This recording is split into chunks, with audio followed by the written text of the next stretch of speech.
पहलगाम आतंकवादी आक्रमण रे समग्र देश स्तब्ध पलटि जाइछि। पहलगाम आतंकी आक्रमण रे अनेक निरीह जीवन बलि पड़गला। किए पुओ को हराइछि तो आउ कि निजर स्वामी को हराइछि। 26 जनकर मृत्यु होइथिला। 12 रु अधिक लोक मध्य आहत होइथिले। एठारे हत्या होइथिबा लोकंक परिवार एवं अल्पके रक्षा पाइथिबा लोकंक कहानी भयंकर। एही पर्यटकंक मध्यरे केरलर 11 जन सदस्य विशिष्ट एक परिवार मध्य काश्मीर बुलिबाकू आसिथिले। किंतु मध्याह्न भोजन रे अत्यधिक लुण एवं रेस्टोरेंट मालिकंक ऑर्डर पुनर्बार प्रस्तुत करिबा पई जिद सेमानंकू आतंकवादींक गुळीरू रक्षा करिथिला। आतंकवादी आक्रमण दिन कोचिर बासिंदा लावण्य एवं तांको परिवार अन्य 10 जन सदस्य पहलगाम जाउथिले। श्रीनगर रे पहुंचिबा परे परिवार पहलगाम जीवा पूर्व 2 दिन स्थान गुड़िक अनुसंधान करथिले। परिवार ग्रुप रे लावण्य एवं तांको स्वामी आल्बी जॉर्ज सेमानकर 3 पिला तांको स्वामी को बापा मां संपर्कीय भाई एवं तांको परिवार शामिल थिले। लावण्य कहिसंती आमे खास करी पहलगाम को भल भाबरे देखिबा को चाहतु। तेणु आमे पहलगाम को 2 दिनिया यात्रा योजना करिथिलु। आमे ऊपर को जाउथुलु एवं सेठार मात्र 2 किलोमीटर दूर रे थिलु। किंतु मध्याह्न भोजन पाई एक ढाबा रे अटकी जाइथिलु। एही अल्प समय पाई आमे तांको निकटरे चिर कृतज्ञ।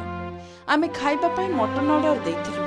ढाबा कर्मचारी माने आमे ऑर्डर करिथिबा मटन लुणिया करि देथिले। आमे तांको पुनः रांधिबा को कहिथिलु। द्वितीयतः मो स्वामी कहिथिले आज आमे मध्याह्न भोजन परे ही आगो को बढ़िबु। लावण्य आहुरी मध्य कहिसंती जेतेबेले आमे पुणी मध्याह्न भोजन आरंभ कलु आमे देखिलु 10 रु 20 घोड़ा तळकु दौड़ी दौड़ी आसुछंती। प्राणी माने एते भयभीत होइतिबारु आमे अनुभव कलु जे किछि गोटे असुविधा होइछि।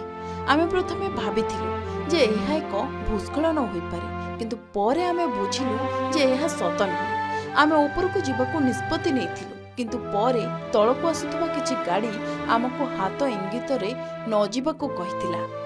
से आहुरी मध्य कहिसंती केही जणे आमको कहितिले जे सीआरपीएफ एवं पर्यटकंक मध्यरे किछि जुक्तितर्क होइतिला। आमे तथापि ऊपर को जीवा विषय रे भाबुथुलु, किंतु शेषरे योजना बदलिबाकू निष्पत्ति नेलु। परे आमे तळकु जाई फोटो उठाइलु, कारण आमे ठीक रे कोन घटुछि ताहा जानि नथिलु। जेतेबेले आमे जणे महिला को कांदुथिबार एवं सीआरपीएफ आसुथिबार देखिलु आमे बुझी परिलु जे किछि गोटे होइछि। तापरे आम बंधु एवं परिवार सदस्यंक ठारू आम सुरक्षा विषय पचारिबा पई फोन आसिबा आरंभ होला।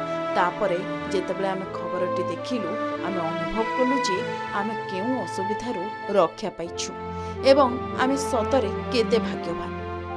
से आहुरी मध्य कहिसंती आमे गत 2 दिन धरि मध्याह्न भोजन करिनथिलु, कारण एहा पर्यटन ऋतु एवं बहुत भीड़ थिला। किंतु सेही दिन मो स्वामी आमको एक ढाबा रे अटकिबाकू कहिले एवं मध्याह्न भोजन करबाकू जिद कले। आमे एठारे जो मटन रोगन जोश ऑर्डर करिथिलु सेथिरे बहुत लुण एवं मांस सिझि नथिला, जहाँ आम 70 वर्षर अधिक वयस्क पितामाताक पई खाइबा कष्टकर थिला।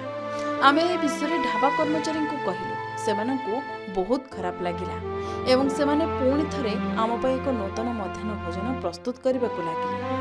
आमे कहिथिलु जे हमर विलंब होइछिबो, किंतु सेमाने राजी हेले नै एवं पुणी थरे ऑर्डर प्रस्तुत करिबा आरंभ कले। धन्यवाद, सेमाने जिद धरिले। तांकर विलंब आम जीवन रक्षा कला। लावण्यंक परिवार वर्तमान श्रीनगर रे अछंती एवं सेमाने एप्रिल 25 रे केरल फेरिबे। ब्यूरो रिपोर्ट, के न्यूज ओडिशा।